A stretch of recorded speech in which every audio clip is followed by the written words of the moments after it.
Hallelujah, সবাইকে জয় যিশু। ঈশ্বরের গৌরব। তো আমরা প্রার্থনাতে যাব।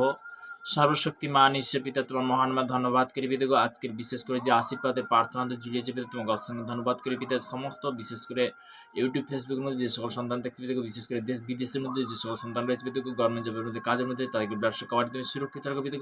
আজকের বিশেষ করে পিতা এই মুহূর্তে কি বাক্য ভোজন রয়েছে পিতা, তুমি সর্বদা তুমি চালাবে, তুমি কন্ট্রোল করবে পিতা। আমার বিশ্বাস পিতা, বিশেষ করে যে ভারতবর্ষের বিভিন্ন প্রান্তে যারা বিশেষ করে যে আর্মি বা ইন্ডিয়ান সৈনিক পিতা, তাদের জন্য প্রার্থনা রাষ্ট্র কভার তুমি সুরক্ষিত রাখো পিতা। পিতা সর্বদাই ভারতবর্ষের প্রশাসনিক থেকে মন্ত্রীমহল থেকে সবার জন্য প্রার্থনা রাষ্ট্র কভারিং করে পিতা। পিতা তোমার বাক্য দ্বারা বলছে পিতা, আমি তোমাদের ঘন যে সকল আজ্ঞা আদেশ করছি যত্নপূর্বক পালন করি, যদি তুমি আপন ঈশ্বর সর্বভাবে মনোযোগ সহকারে কর্ণপাত করো, তবে তোমার ঈশ্বর সদাও পৃথিবীর সমস্ত জাতির উপরে উন্নত করবেন। আমার বিশ্বাস পিতা, প্রত্যেকটা সন্তান পিতা সেইভাবে সেম আশীর্বাদ করো পিতা, তাদেরকে কন্ট্রোল করো, তাদেরকে আশীর্বাদের বার্তা আশীর্বাদের বাক্য যে আজকে তুমি দিচ্ছ পিতা, অসংখ্য ধন্যবাদ করি পিতা। হে পরিশ্রান্ত ভারাক্রান্ত লোক সকল আমার নিকটে এসে আমি তোমাদেরকে বিশ্রাম দেবো পিতা। তোমার কাছে বিশ্রাম আছে, তোমার কাছে পরিত্রাণ আছে, তোমার কাছে সঠিক পথ আছে পিতা। পিতা সর্বদা বাক্যদের বলতে যোহন লিখিত সুস্মিতা তার 14-6 যিশু তাদের আমি পদ সত্য জীবন আমাদের আসলে কেউ পিতার নিকটে আসে না। আমার বিশ্বাস পিতা, আজকে বিশেষ করে যে এই মুহূর্তে প্রার্থনা অসংখ্য ধন্যবাদ করি পিতা। পিতা সর্বদা পিতা যিশুর নামে পরিত্রাণ আছে পিতা। যে বাবা কথা বলছে, অন্ধ দেখছে, ল্যাংড়া চলছে পিতা, সর্বদা প্যারালাইস ভালো হচ্ছে পিতা। সর্বদা যে ক্যান্সার থেকে সবই সুন্দর হচ্ছে পিতা। সর্বদা সর্বশক্তিমান হিসেবে আজকের এই মুহূর্তে প্রার্থনা দুজন অসংখ্য ধন্যবাদ করি পিতা। পিতা সর্বদা যারা বিশেষ করে যারা এই মুহূর্তে যারা দেখছে, যারা ইউটিউব ফেসবুকের মধ্যে যারা দেখছে তাদেরকে তুমি সর্বদা আরো তুমি আগে বাড়ো পিতা। যে সব সন্তান যারা অনলাইনে আসতে পারেনি, যারা আসতে পেরেছে তাদের সবার জন্য প্রার্থনা করছি, তোমার রাষ্ট্র কভার করে তুমি সুরক্ষিত রাখো। আজকের কি বাক্য ভোজন হয়েছে তুমি তো বলবে এই প্রার্থনা মিষ্টি মহান ঈশ্বরের আসতে নাম আমিন আমিন। হালেলুয়া, সবাইকে জয় যিশু। তো ঈশ্বরের গৌরব। তো আমরা বাক্যে যাব। প্রভু স্তুতি হোক, প্রভু স্তুতি হোক, প্রভু স্তুতি হোক। পিতা ধন্যবাদ করি পিতা, পিতার আশীর্বাদে আমি আসতে পেরেছি পিতার চরণ তলে। তো তেমনি বলতে কি সেই চরণ তলে আসার জন্য একটা প্রার্থনাতে যাব প্রভুর বচনে। হালেলুয়া, প্রভু স্তুতি হোক। তো দ্বিতীয় বংশাবলী তার 7-14 পদে প্রভুর বচন বলছে যে আমার প্রজারা যাহার প্রায় নাম করতে হয়েছে তাদের নম্রভাবে প্রার্থনা করে এবং আপনাদের কুপদে ফিরে আমি স্বর্গে তাহা শুনবো, তাদের পাপ ক্ষমা করবো। পিতাগো আমার বিশ্বাস তুমি প্রার্থনা শুনলে পিতাগো, যে আমি আজকের বিশেষ করে তোমার চরণ তলে এসে যে সেই অঙ্গীকার হলাম পিতাগো, যে সকল সন্তানরা শুনছে তাদেরকে সেই অঙ্গীকার যে পৌঁছে দিচ্ছ পিতাগো, তোমাকে অসংখ্য ধন্যবাদ করি পিতা।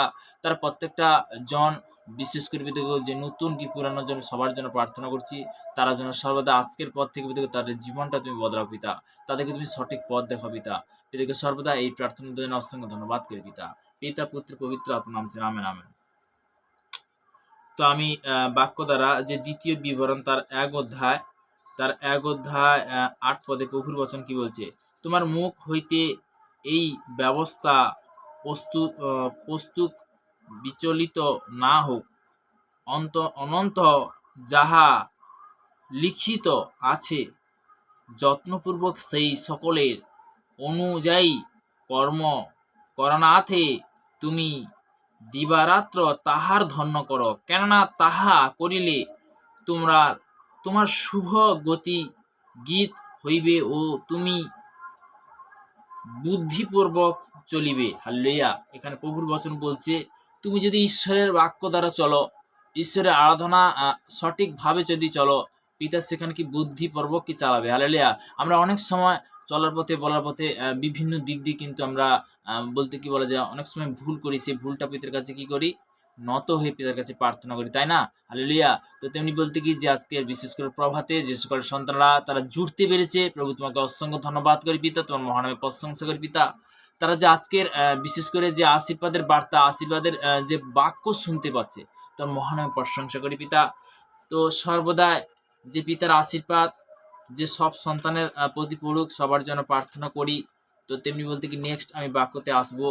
তো গীত সংগীতা তার 55 অধ্যায় তার 1 পদে প্রভুর বচন কি বলছে, হে ঈশ্বর আমার প্রার্থনা কর্ণপাত করো, আমার বিনতি হইতে লুকাইও না, আমার প্রতি অবধান করো, আমার উত্তর দাও, আমি ভাবনা স্থির রহিয়াছি, কাঁপিতেছি। হালেলুয়া।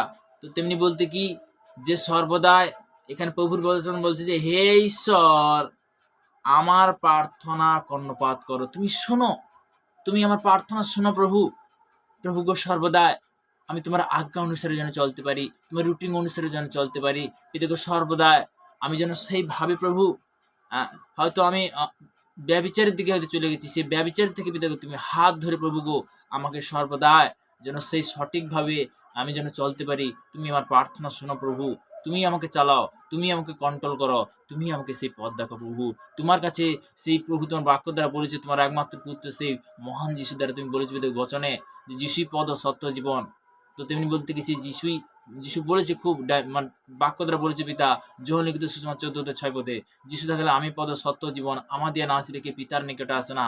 তোমার বচন দ্বারা আমি তোমার চাহাত করছি পিতা গো, যে সর্বদাই যে আমি যেন সেইভাবে চলতে পারি, রুটিন অনুসারে যেন তোমার কাছে আসতে পারি। রুটিন অনুসারে বলতে কি সমস্ত উঠা চলা বুঝা পিতা গো আমি তোমার চরণে সমর্পণ করলাম, তুমি কন্ট্রোল করো। হালেলুয়া, প্রভু স্তুতি হোক। আমরা সত্যি কথা বলতে কি অনেক সময় বিভিন্ন অজুহাত দেই। তো অজুহাত বলতে কি যে হ্যাঁ আমি পিতার কাছে আসতে খুবই সুন্দর, আজকে আমার বলতে কি লেট হয়ে গেছে। লেটটা হবে কেন? যে পিতা যথা টাইমে কিন্তু তোমাকে কি করছে উঠাচ্ছে। তো তেমনি বলতে কি সেই টাইমটা কি করতে হবে, যখন তোমার দুর্বলতা আপনার ছেড়ে দিচ্ছ না, দুর্বলতা আপনার যখন কাজ করে তোমার শরীরটাকে কিন্তু কি করতে পরিষ্কার করার প্রয়োজন আছে। হালেলুয়া, প্রভু স্তুতি হোক। তুমি যখন দুর্বলতার আত্মা ছেড়ে দেখ যিশু নামতে, আমার শরীর থেকে ছেড়ে দেখ যিশু নামতে, তোর কোনো অধিকার নেই। তো তুমি যখন এইভাবে অঙ্গীকার করবে আত্মা থেকে, অন্তর থেকে, যখন বলবে তোমার অঙ্গীকারের মধ্যে বহুত শক্তি আছে। হালেলুয়া। তো নেক্সট বাক্যতে আসবো, গীত সংগীতা তার 91 অধ্যায়। প্রভুর বচন কি বলছে 91 অধ্যায় 1 পদ থেকে 2 পদ। যে ব্যক্তি পরাত্মপালে অন্তরালে থাকে সে সর্বশক্তিমান ছায়াতে বসিত করে। আমি সদর বিষয় বলিব, তিনি আমার আশ্রয়, আমার দুর্গ, আমার ঈশ্বর, আমি তাহাতেই নির্ভর করিব। একটা জিনিস কি, যে সর্বদা পিতা পরমেশ্বরের বাক্য প্রতি নির্ভর করব। আমরা যে কার পরাত্মপালে অন্তরালে আছি, তো বচনের কি পরাত্মপালে অন্তরালে আছি। বচন বলতে কখন, যে কোনো আগভাইদের যখন বচন হচ্ছে, যে কোনো আগভাইদের বলতে কি বাক্য হচ্ছে, তখন সেই বাক্যটা যখন আমরা গ্রহণ করছি, তখন বলতে কি পিতা পরমেশ্বর কি মানে কি এখানে যে ব্যক্তি পরাত্মপালে অন্তরালে থাকে। তো তেমনি পরাত্মপাল বলতে কি যে কোনো আগভাই দ্বারা বলতে কি যখন আশীর্বাদের বাক্য যাচ্ছে, সেই আশীর্বাদের বাক্যটা যখন সে ধ্যান দিয়ে রোজ রোজ সেই আশীর্বাদের বাক্যটা যখন গ্রহণ করছে, পিতা তার জীবনে কি বড় বড় মিরাকেল করে। তো তেমনি বলতে কি যে আমরা অনেক জিনিস জানি না, আজকে হয়তো আমরা জানতে পারছি। তো একটা জিনিস ভাববে যে বচন যা বলছে সেই বচন অনুসারে যদি তুমি চলতে পারো, বচন অনুসারে যদি মানে সঠিকভাবে আসতে পারো, তখন কিন্তু আশীর্বাদ পরিণত হয়। হালেলুয়া, প্রভু স্তুতি হোক। নেক্সট বাক্যতে যাবো। তো তেমনি বলতে বাক্যগুলো আমি বারবার কেন বলছি, অবশ্যই আপনারা রিডিং করো, প্র্যাকটিক্যাল করো। নতুন ভাবে যখন পিতার বাক্যতে আসবে তখন পিতা কি করবে, আশীর্বাদ করবে, তাই না? Hallelujah, thank you Jesus. হিতোপদেশ তার 2 অধ্যায় 2 অধ্যায় 2 থেকে 2 অধ্যায় 1 পদ। বৎস তুমি যদি আমার কথা সকল গ্রহণ করো, যদি আমার আজ্ঞা সকল তোমার কাছে সঞ্চয় করো। তো তেমনি বলছে বৎস 2 থেকে একদম 1 থেকে একদম আমি বচনটা শেয়ার করব 6 পদ পর্যন্ত।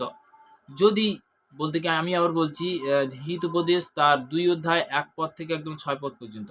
যদি প্রজ্ঞার অধিক কর্ণপাত করো, যদি বুদ্ধিতে মনোনীত বেশ করো, হ্যাঁ যদি বিবেচনাকে আহ্বান করো। কি বলছে, সুবিবেচনাকে যদি আহ্বান করো, তোমার জীবনে কি হবে, তখন সুবিবেচনা আসবে, সুন্দর আসবে। যে সুসম্মত আমার অধিকার, দুঃসম্মত আমি ক্যান্সেল করেছিলাম, তখন কি ক্যান্সেল হবে। হালেলুয়া। তো যদি বুদ্ধির জন্য উচ্চেস্বর করো, যদি রূপের ন্যায় তাহার অন্বেষণ করো। বলছে বুদ্ধির জন্য যদি তুমি রূপের ন্যায় তার যদি অন্বেষণ করো, কার অন্বেষণ, পিতা পরমেশ্বরের অন্বেষণ। তো পিতা পরমেশ্বর যখন অন্বেষণ করবে যে পিতা আমি এটা চাই, তোমাকে দিতে হবে, কেন তুমি আমার পাওয়ার যোগ্য, কারণ তুমি আমাকে সৃষ্টি করেছো সেই আশীর্বাদের জন্য, তুমি আমাকে সৃষ্টি করেছো বলতে পরিত্রাণের জন্য, তুমি আমাকে সৃষ্টি করেছো বলতে সঠিক পথ দেখানোর জন্য, তুমি আমাকে সৃষ্টি করেছো বলতে কি যে সুন্দর থাকার জন্য। পিতাকে সর্বদা আমার বিশ্বাস তুমি সেই সুন্দর এবং একটু যে আশীর্বাদ, সেই আশীর্বাদ তুমি দিলে যিশুর নামেতে। Amen amen. তো তেমনি বলতে কি গুপ্ত ধনের ন্যায় তাহার অনুসন্ধান করো। গুপ্ত ধনের নেই বলতে কি তার অনুসন্ধান করো, কার, পিতা পরমেশ্বরের। এতটাই বলতে কি খুব গুরুত্বপূর্ণ বিষয়। যদি আমরা পিতার বচনের দিকে যদি মানে যেতে পারি, তো তেমনি বলতে কি পিতা কি মানে পিতা কি বলেছে, তো তেমনি সেইভাবে যখন চলতে পারবে তোমার জীবনে বড় বড় মিরাকেল হবে যিশুর নামে। নেক্সট বচনে বলছে 5-এ, তবে সদাপ্রভুর ভয় বুঝিতে পারিবে। বলছে তবে সদাপ্রভুর ভয় বুঝতে পারবে, যে যখন আমরা অনেক সময় প্রার্থনা যখন লেট হয় বা প্রার্থনা হয়তো আসতে পারছি না, তখন পিতাকে কিন্তু ভয় লাগে যে পিতা খুবই সুন্দর যে আমি হয়তো আসতে পারিনি অ্যাডভান্স, আমাকে তুমি ক্ষমা করো পিতা, আগামীকাল যেন অ্যাডভান্স আসতে পারি। আমি যদি আমার বাবার কাছে যদি নত হয়ে ক্ষমা করি, আমার বাবা ক্ষমা করবে না করবেনি? তো তিনি কি সর্বশক্তিমান ঈশ্বর, হালেলুয়া। ঈশ্বরের বিষয়ে জ্ঞান প্রাপ্ত হইবে, কেননা সদাপ্রভু প্রাজ্ঞা দান করেন, তাহারই মুখ হইতে জ্ঞান ও বুদ্ধি নির্গত হয়। তাহার মুখ হইতে কি জ্ঞান ও বুদ্ধি কি নির্গত হয়। ঈশ্বরের সন্তানরা, আজকের আমি যে বাক্যটা শেয়ার করছি, অবশ্যই বলতে তার বুদ্ধি ও জ্ঞান হইতে কি হয়, নির্গত হয়। তো তিনি কি বুদ্ধিমান, হালেলুয়া, প্রভু স্তুতি হোক। তো তেমনি আমরা মার্ক, বিশেষ করে মার্কের বচনে যাব। মার্ক ১ অধ্যায় তার ৩৫ পদ, মার্ক লিখিত সুসমাচার তার ১ অধ্যায় ৩৫ পদ, প্রভুর বচন কি বলছে? পরে তিনি প্রত্যহ রাত্রি পহাইবার অনেকক্ষণ পূর্বে তিনি উঠিয়া বাহিরে গেলেন এবং নির্জন স্থানে গিয়া তাহার প্রার্থনা করিলেন। কি বলছে?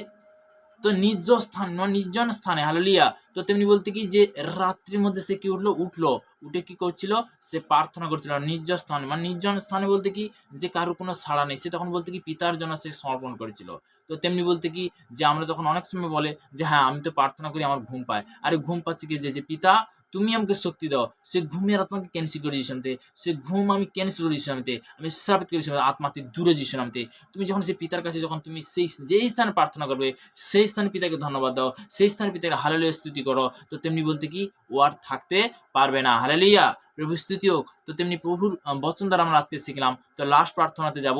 তো তেমনি বলতে কি সর্বদাই যে আজকে বিশেষ করে পিতার আরাধনাতে আসতে পেরেছি, পিতাকে অসংখ্য ধন্যবাদ করি। পিতা পুত্র পবিত্র আত্মার নাম থেকে জানাও আমেন। তো তেমনি প্রভু স্তুতি হোক।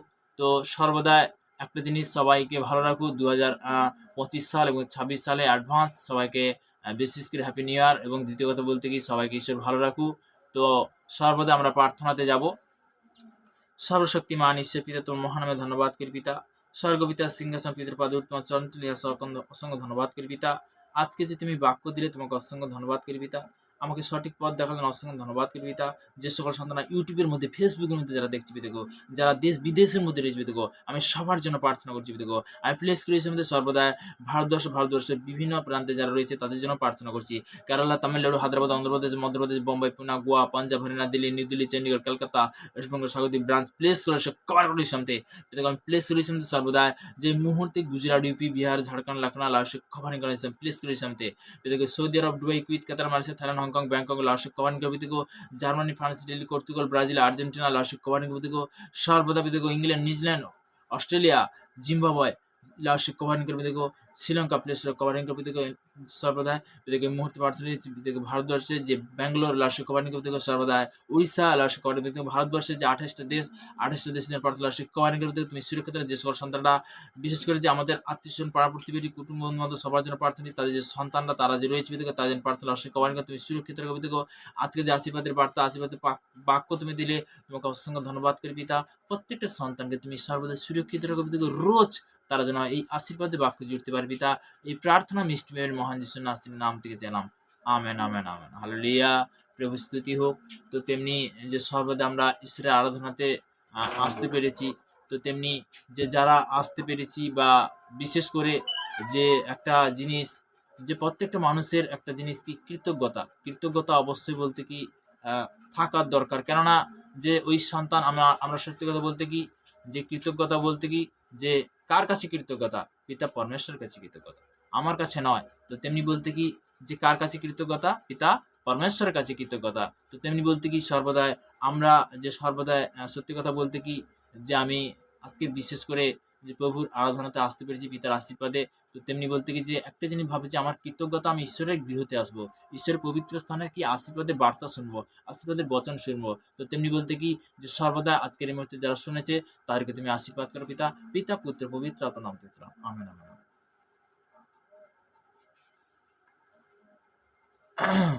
তো ভেট বন্ধন ভাঙে যিশু নামতে, অবশ্যই ভেটের দিকে অবশ্যই সবাই আগে আসবে, কারণ আমি গভর্নমেন্ট জব করি না। তো অনেক আগেও বলেছিলাম যে পিতার সভাতে বহু জিনিস প্রয়োজন আছে, অবশ্যই ভেট বন্ধন করেন ইসলামতে সর্বদা যে সকল সন্তানরা ভেট গুঞ্জি পেতে তাদেরকে তুমি আশীর্বাদ করবে হাত মারছি বারকাত বলাচ্ছেন আল্লাহ কমানি করবে দেখো তাদেরকে তুমি দীর্ঘ আয়ুধে আশীর্বাদ করবে প্রত্যেকটা সন্তানকে আজকে যারা বিশেষ করে প্রার্থনাতে জুড়তে পেরেছি দেখো তাদেরকে সর্বদা সেই শক্তি সেই সামাদ বিশেষ উত্তরে এই সময় 2025 সালে যে 2026 সালে অ্যাডভান্স আরো তুমি আশীর্বাদ দেবে পিতা আমার বিশ্বাস পিতা গো পিতা পুত্র পবিত্র আত্মার নাম থেকে ছিলাম আমেন আমেন আমেন।